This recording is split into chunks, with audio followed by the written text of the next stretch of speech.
In the spiritual world, there is no identity. We are one.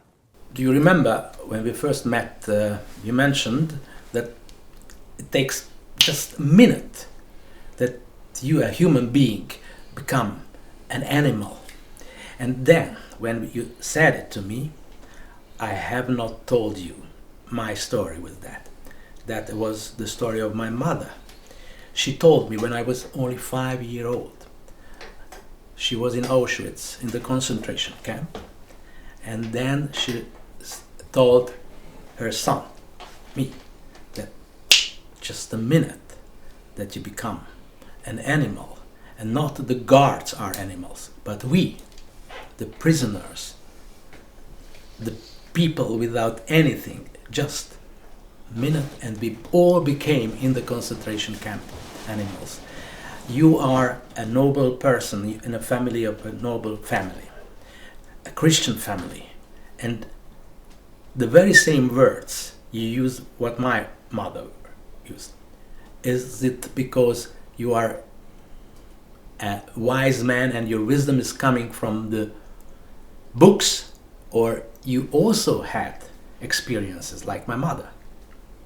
Salamu alaikum or shalom aleichem. I really have come from a noble family, and really I regret to hear the story of your mother. Of course, my story is quite different. I was raised up also in a kind of camp, what was very usual in my childhood. But my real story started after I visited different adventures, like the Bosnian War. Like the Bosnian War and Africa, the mines, the diamond mines, the gold mines, and the different prisons. First, can you explain me, how is it? You are a relatively young man.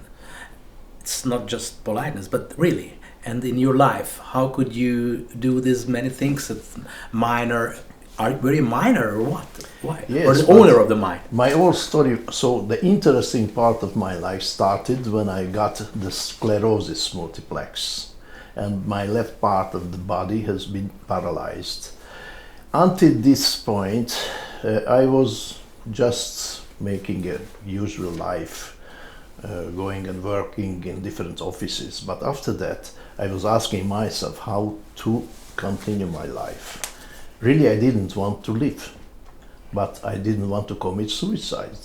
I wanted to give the opportunity to take decision about my life with Allah, with God. And that is why I had a very strong decision, and I went to Bosnia that time in 92, 93, and I went and served in the Bosnian army on the Muslim part. But before we are talking about this, all of us who watch you want to know, even in your homeland in Hungary, a lot of people would like to know why the God you choose was Allah. Why weren't you satisfied with your family's God, God of the Bible? This is the same. So if somebody has some knowledge and is studying different books, at the end it comes up to the same result. There is no difference between Allah or Yahweh or God. These are names, but the reality is the one. So I don't say I have chosen one religion. I've chosen the monotheism as religion, and I found in the Quran, when I translated it, I translated twice, when I was young and when I was so-called old. And I was very familiar with the Quranic thinking about God as monotheistic God and not a specialized special God. But when you were a child, I'm sure, Yes, you read the Bible, the Holy Bible. Sure. Even you must have had knowledge about the Old Testament. Yes. Still, you are repeating, and we know that you are already a sheikh now. You went to the Bosnian War for in the name, one way or another, of God, but this God is named Allah. Sure. Why Allah? And please let me know and let us know. How was it that you had the ability to translate the Quran? The Quran is in Arabic. Yes. So,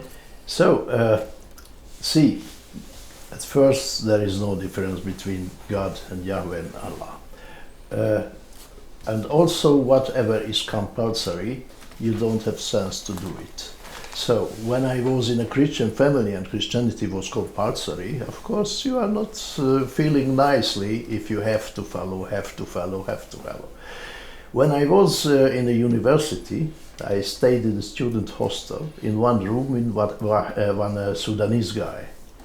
He was not following Islam so much, I was not following Christianity so much, and we made a friendship, and he started to talk to me in Arabic, and I repeated the words. Then, after 2-3 years, I started to communicate in Arabic with him. And on the basis yes, of the knowledge you yes, learned from him. Yes. And when I finished the university, I really I was very familiar with the Arabic language.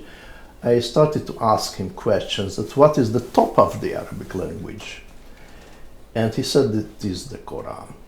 He left Hungary, went back to Sudan, and I started to think, oh God, this guy has given to me another diploma. Because I am not an agricultural engineer anymore, I am an expert of language. So I would like to make some challenge, and in the memory of him, I want to translate this Quran. And this was the initial one. I had no any religious initial and principle to do. Illness, friendship with the Sudanese, Arabic language. How does Africa come into the picture? It was much later. So first of all, I started to translate the Quran when I was young. It took 8 years. And of course it was a language challenge, you know. I didn't understand so much Islam. It was only the language, what I understood. But when I finished the translation, I had the chance to work in different Arabic countries, in Libya and in Egypt. As a diplomat or as Not first as expert? a representative of different companies, like at that time Agrober and agricultural and then water affairs and so. And when I was in Egypt, I had a good relation with the Minister of Irrigation, Issam Radi, and I told him that I am a Quranic interpreter. And he introduced me to the Sheikh Al-Azhar.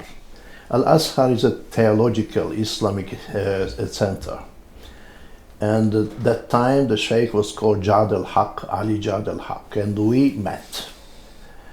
And he was asking me about my activity, and we were spending a nice time together, and he said to me, yes, we know about you. You translated the Quran, but we can't understand it. Is Hungarian now. We are Arab. But if you want to learn Islam, you come here, and here is Sheikh Abdul Hamid, Sheikh Nimir, and different other sheikhs. These are brand names for people who understand Islam. Yes, they were the professors, like that, sheikhs.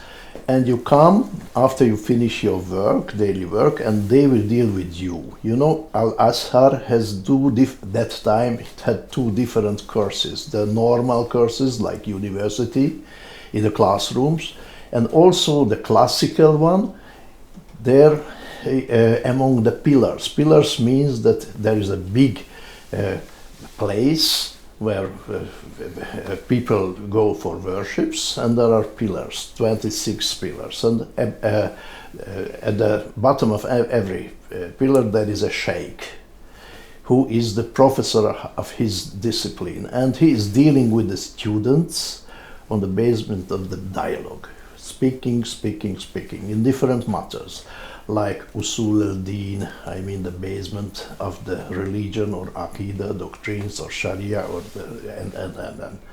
And if you go around and you finish the 26 pillars or more, you become educated, Islamically accepted, and not a medium but a high level person. So you can people can call you as sheikh too. So I made this circle within 4 years, between 82 and 86. So that time I was very proud, and I had a very big heart to spread Islam. So you know, if somebody feels that Islam enters his heart, at that time I converted Islam. So at that time you were already a convinced Muslim. A Muslim, yes. So it was not just anymore the attraction of the language, but it was a journey towards the real Islam. That's right.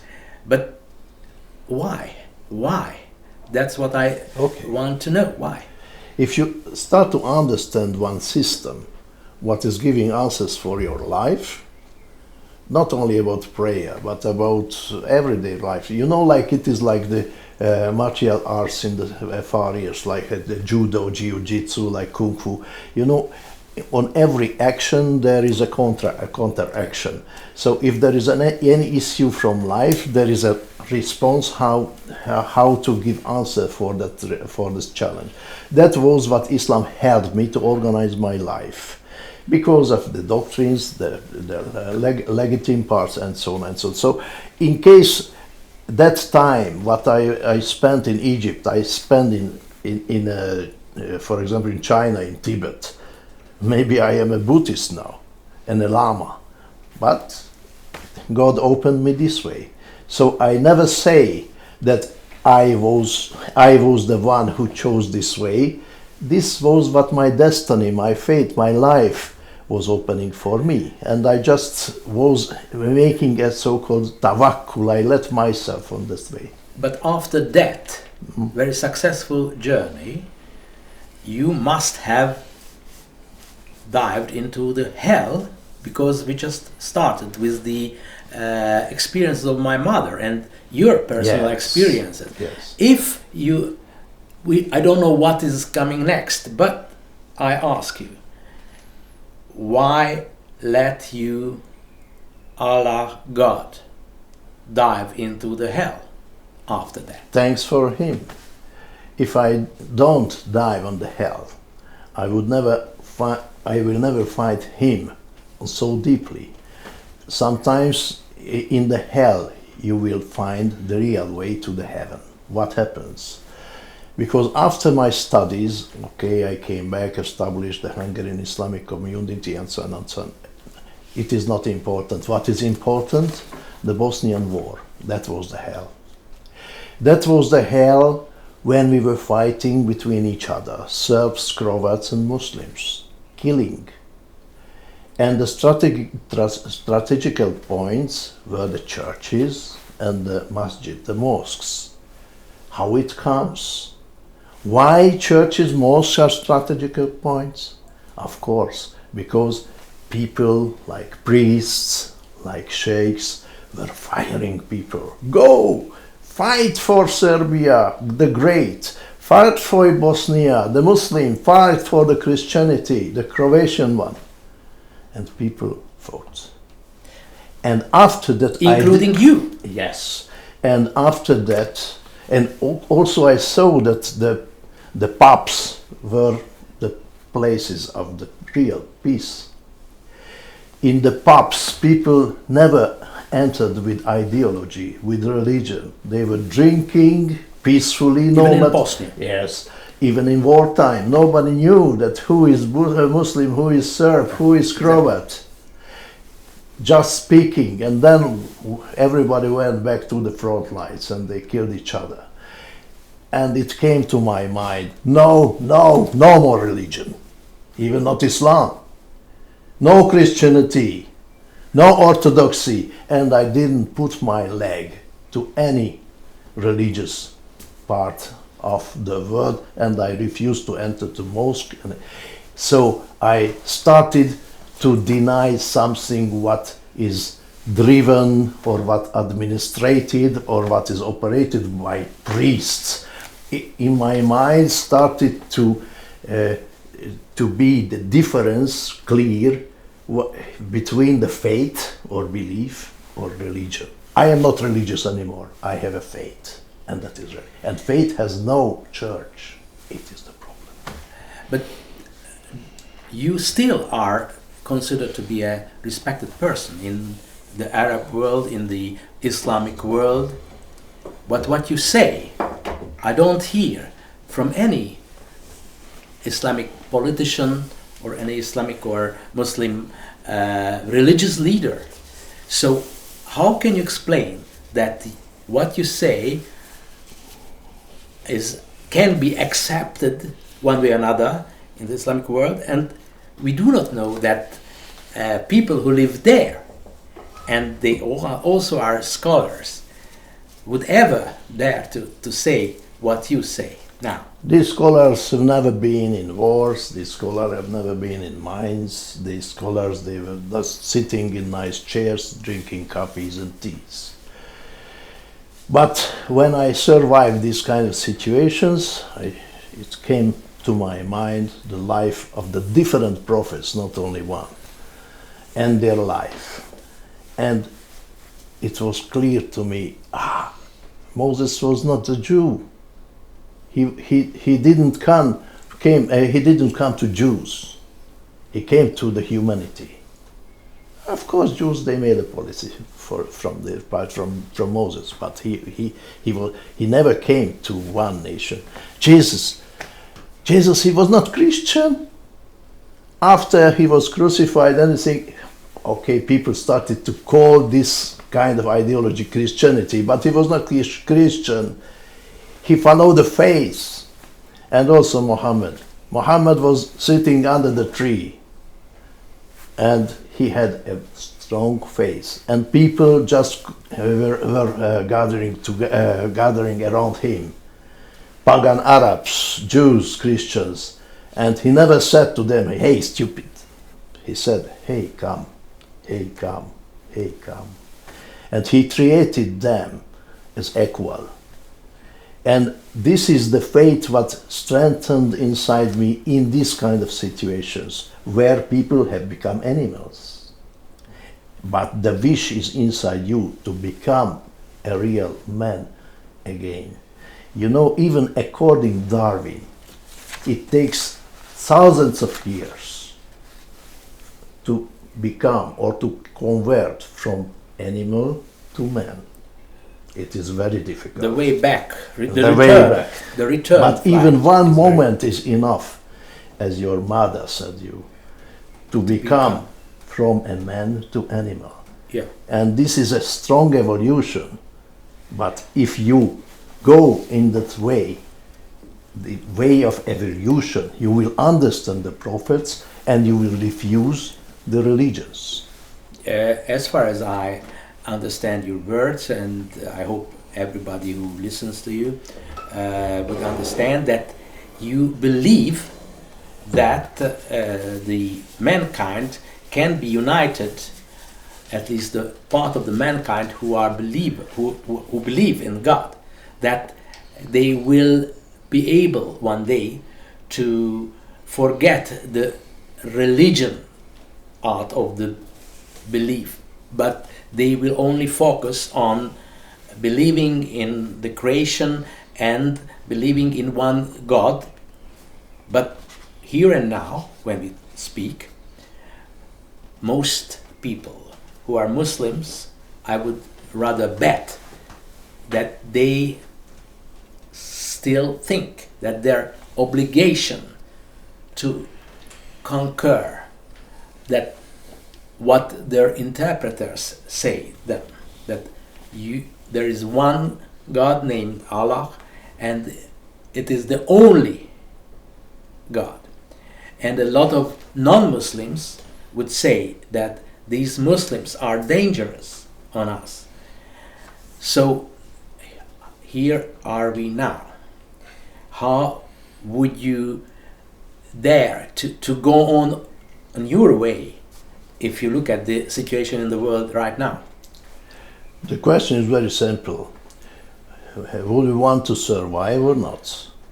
Would we go on continuing this chaos or not? Because the way how we behave today, it is leading us to a chaotic situation of the entire mankind. See, Allah or not Allah or different names is the same. But the interpretation what you mentioned are very important. Every time and every place there is an interpretation. But until 1924, the interpretations were made by the caliphates. The caliphates were those institutes who created the Islamic doctrines and the Sharia, the order of divine legitimacy, the Islamic law, together. And always they adapted the Sharia to the age and place. After 1924, there are no caliphates, there are only people, individuals, who are interpreting the Quranic thoughts according to their environment, maybe according to their interests. And sometimes these interpretations are manipulated. And after the Israeli and Palestinian wars, these interpretations went to a very, very strong radical direction. And we have to think that everybody is against us who is not with us. But the basic teaching is not this. So if you are here and they are there, and even there are planets, animals created by God, even there are plants, I say for all of them these are Muslims, because according to my teachings or the teachings of God, these are Muslims. Everything is Muslim. What is going according to wish Allah? Planets are going to wish Allah. Animals, they also going according to wish Allah. How can I say to a Jew or a Christian or a Buddhist that he is not a Muslim? According to my original faith, he is a Muslim, but following the Sharia of Judaism or the Sharia of the canonic law. So, Muslim, according to Quran, this word Muslim is used several times for the prophets between Abraham and Muhammad sallallahu alaihi wasallam. After Muhammad, when he died, and he said that so in this day I have perfected your religion, and I satisfied you and me, and all, that is the real way, and this is Islam. He said that the Islam is in between Abraham and Muhammad as a religion. After the death of Muhammad, it is no Islam, it is the history of Islam.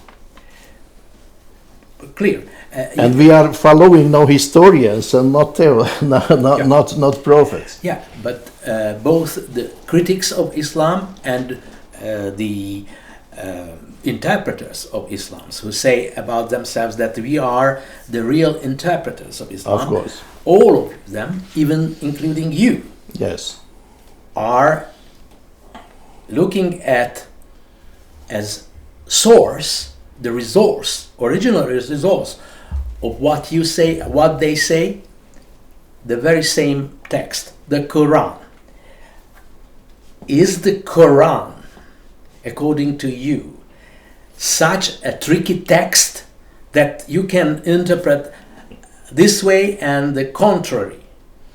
If it is that, what I think now a little bit, then I am a little getting to be very afraid. It is not a tricky text, but you have to know exactly the occasion where the verses were revealed. So you have to know that historical event, issue, where the context is coming from. Number two, what is very important, what is in your hearts. If your heart is full of anger, I have to hate others, your interpretation will put you on a wrong way. God created you with love. Your father and mother, they loved each other, is it? If they loved each other, they created you on the basement of love. They will never create family on the basement of that they hate each other. So if the love is the basis of all, our intention is good and the interpretation is good. But if we are affected that I have to hate this guy because of that, I have to hate that guy because of that, how can my interpretation good if I interpret the word of God? It is a contradiction then. So for example, the critics of Islam and some people who follow Islam, but they also admit this, maybe not loud, but silently, that, for example, the treatment of women in the Islamic world is something which is unacceptable. What is your answer? How can you bridge that sort of contradiction?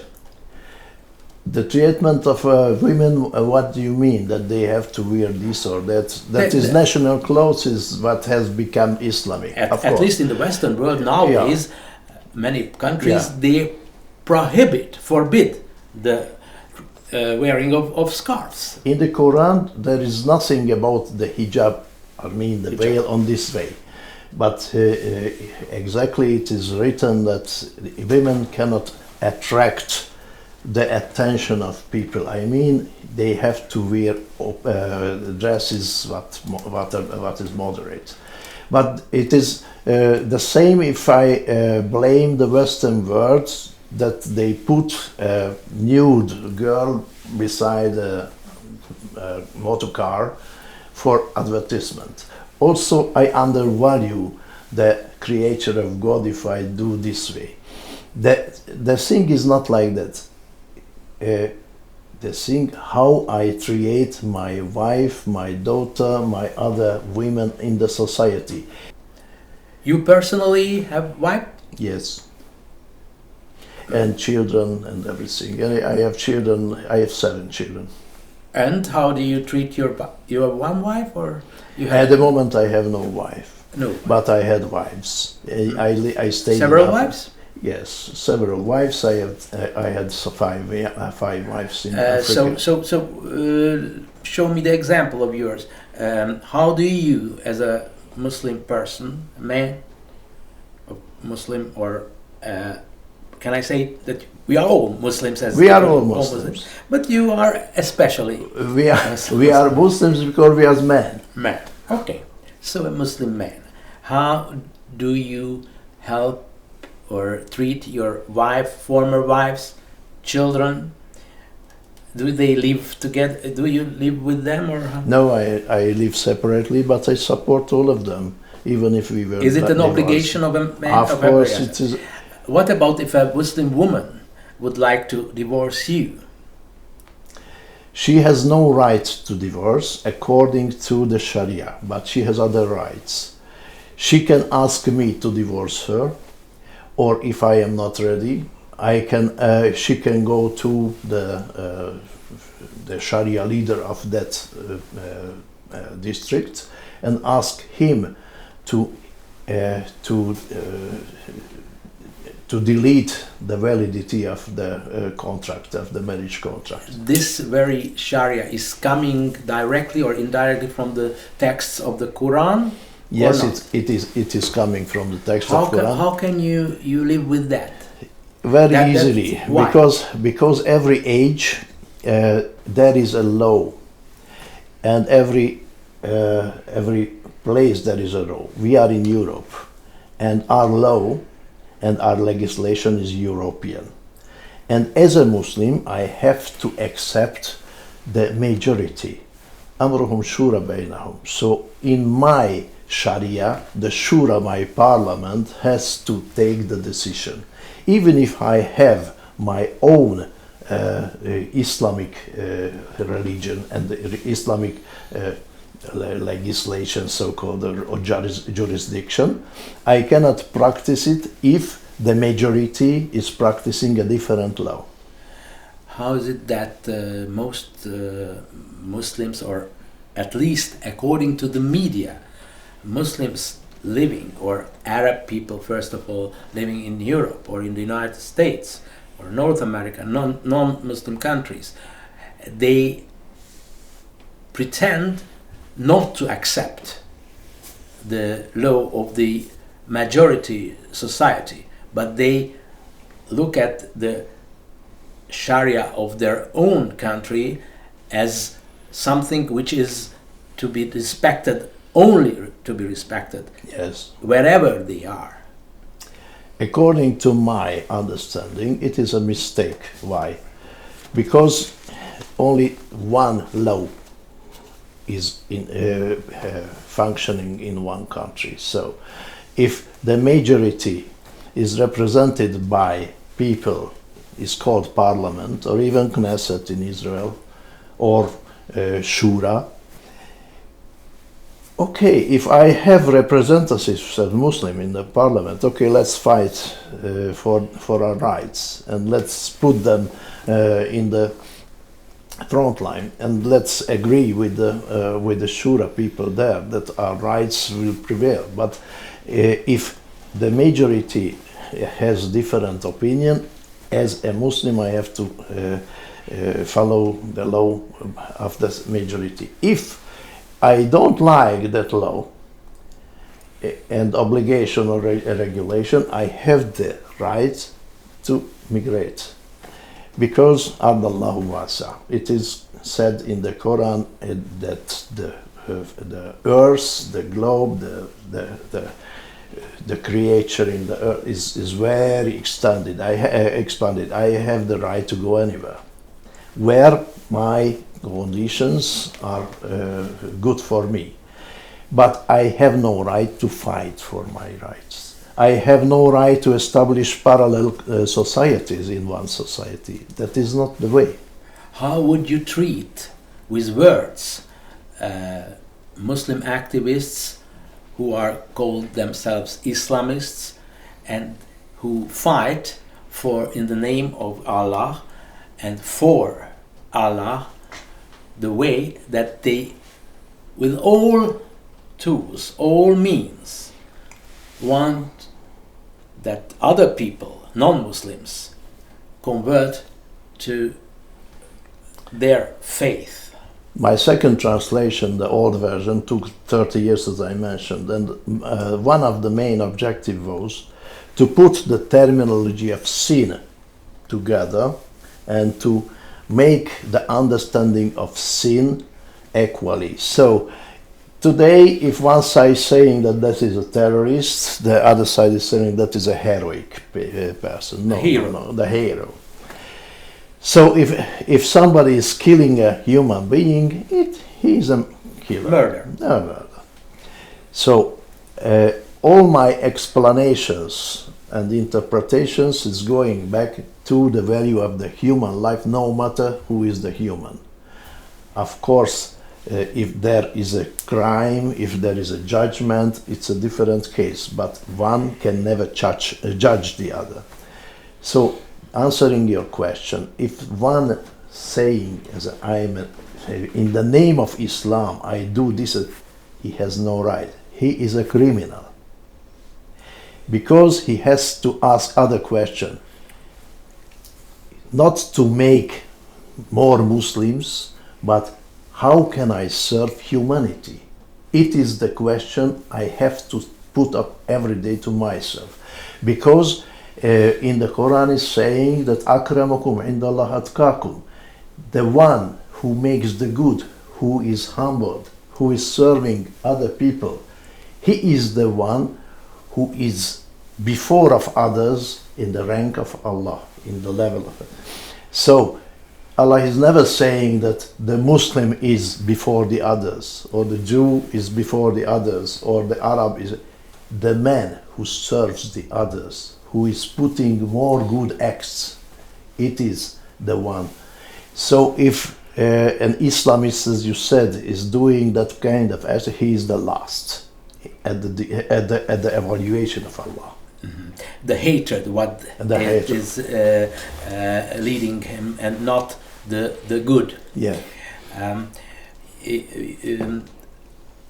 We look at the world nowadays as a community of different nations, different races, a combination of different religions.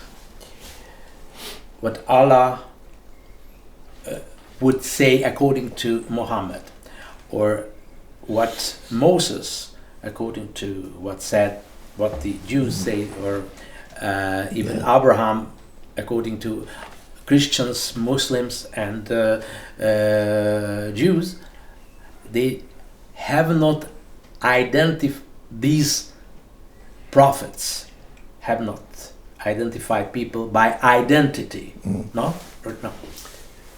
But we live in a world where identity is getting more and more important. So how can you be, with your very respectful and interesting, I would say revolutionary ideas in a world like this? How can these ideas be spread? Nations can have identity, cultures can have identity, but soul, spirit, cannot have any identity. Spiritually we are the same, and we cannot distinguish ourselves this way, this way, this way. If we die and we go to God, to the heaven, God will never ask us that, were you a Christian, were you... And also God has no religion. God is not Muslim, God is not Jew, not God, black or white. Not black and white.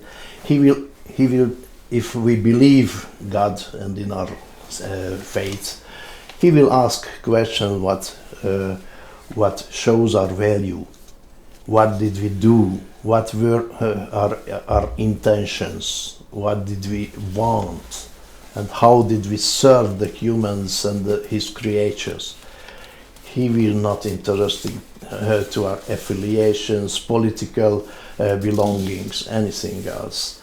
So if someone is making differences, people on that basement, and spiritually puts the individuality in the subject, I think it's a big mistake.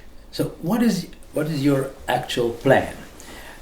You also feel, like myself and most people, that something is wrong in our world, and you would like to help becoming the world a better place.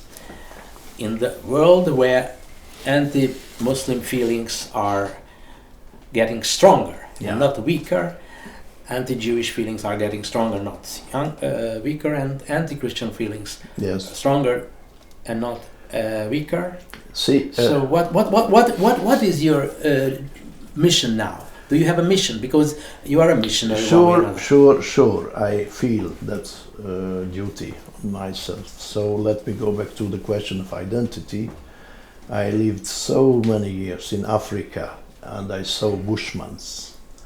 And Bushmen who are living in a free Sahara, I mean not Sahara, the desert. And in the south. In the south, yes, the Kalahari. And they had no identity, and they are happy. When I left the land of Bushmen, I could see the different tribes that in Nigeria, Yoruba and others, and Igbo and Hausa and others. The tribal identity divided people. Then the Christian missionaries came. Also, the religion entered to the subject. The Muslim slave hunters came. Islam or the Muslims also divided people. So tribal, religious and other identities divided people. I could see that how big effect on mankind can be felt by the identities. My mission is this, to take out the identity from the propagation of any idea. On a scientific way, or a theoretical way, or a practical way? Practical way. And that is? That is, so I finished my work, this Quranic interpretation. This interpretation, I think, is the identity issue is taken out from the doctrines. And from the Sharia side, I think a kind of work can start to harmonize the Islamic Sharia to the secular laws in Europe or anywhere else. And my mission is how to push that kind of Islamic understanding in both sides, Sharia side, in order to make understand that we are not far from each other. Even our Sharia is not the one that wants to cut off hands and take out. So modernizing the Islam. Yeah. Islam in a way, not the Islam, the Muslim, the understanding of Islam by Muslims and non-Muslims, because Islam is a modern religion, but even Muslims don't understand because they use it on the according to their misinterpretations. The majority of Muslims, they don't read Quran. They go to the mosques and they can hear the interpretations of different sheikhs and imams, and they are not familiar with the 21st century. But can we be optimistic that you, as one interpreter among thousands of interpreters, with ideas what we, so to say, Europeans would very much welcome, you can have your way, your road among Arab Muslims, Persian Muslims, Indonesian Muslims, you personally, who is a white man, and these European man, you are a European, if you like, if you don't. So do you think from an outsider can export knowledge for Islam, for Muslim Arabs? Only from outside we can do it. From inside we cannot do it. If you born as a Muslim in an Arab family, Iranian family, you cannot see the situation. You can see only the sect or the school what you are learned. I think I am very optimistic. Why? You know Old Testament. You know the story between with Moses and the Pharaoh. Yes, Pharaoh was the superpower of his age, and Moses nothing. Yeah, and they met. Mathematically, as you calculate, how many is the percentage that Moses will succeed? 0. I have at least 1%, but comparing to Moses is a good result. So, but my mission is not whether I can succeed or not. My mission was that I put the first milestone on the road, translated, interpreted, and so on and so on, and I continue. That is my life. But how this road will continue, it is on Allah. And last, I'm interested if you succeed or not, but Muslim people around the world, you would like to know you as your Hungarian name Balázs Mihalffy, who helped to reform one way or another the Islam, or you would like to be in their memories as Sheikh Mihalffy? I am a dust. Today I live, tomorrow I die. The name is not important whether... But it is important because this is the first one is a Hungarian European name, and the second one is something which is close to their heart, maybe. Do we know the nationality of Abraham? He was born in Ur in Chaldea. Maybe if he borns in the time of Saddam Hussein, he has today an Iraqi passport. But nobody says to Abraham he was an Iraqi citizen. It is not. It is this issue. It is I don't think it is important whether who is who. My work is important, and only let me give you another idea about this work. Because people are always speaking about democracy, democracy, democracy. How to make democracy? We cannot make democracy in the Islamic world, because first step towards the democracy is to establish secularized countries and environment. If there are no secularization in the institutional order and in the establishment system, the democracy will fail. And Islam doesn't recognize the secularism, but doesn't recognize in words, but Muslims, they do it from time to time. When they harmonize the Sharia to the age and to the place, what they did, they always secularized Islam. Also, big Suleiman, the big Sultan, was a big secularizer. So I think the way how to push forward the Islamic society, Islamic Ummah forward, this is the key word. I mean the harmonization of Sharia system to the universal secular systems. And my mission is, and no matter I am called Balázs Mihalffy or Abdurrahman Sheikh or some identity more, that this dialogue starts and people who understand will use my work as a basic. That is my big goal. And this very work will be written in which language? It is in my own language and in English. So it is my translation is available even in English, and interpretation.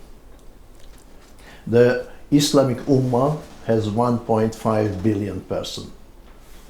The minority speaks Arabic, the majority speaks English.